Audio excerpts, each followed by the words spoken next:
Capital और capital fund दोनों ही अमाउंट ऑफ इक्विटी है, बट कैपिटल जो होता है किसी business organisation, that means profit earning जो कोई बिजनेस होंगे, ट्रेड होंगे, उनको स्टार्ट करने के लिए या फिर उनको चलाने के लिए जो अमाउंट हम इन्वेस्ट करते हैं वो कैपिटल कहलाता है। और कैपिटल फंड जो होता है किसी नॉट फॉर प्रॉफिट ऑर्गेनाइजेशन को चलाने के लिए जो होता है वो इक्विटी की अमाउंट होती है।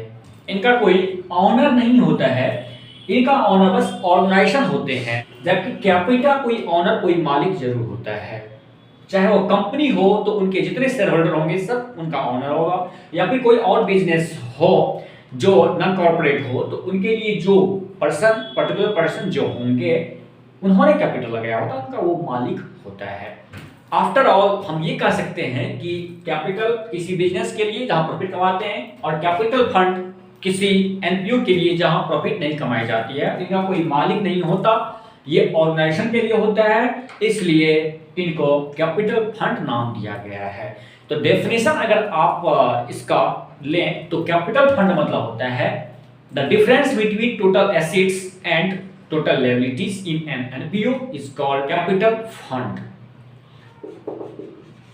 Capital fund is equal to total assets minus total liabilities.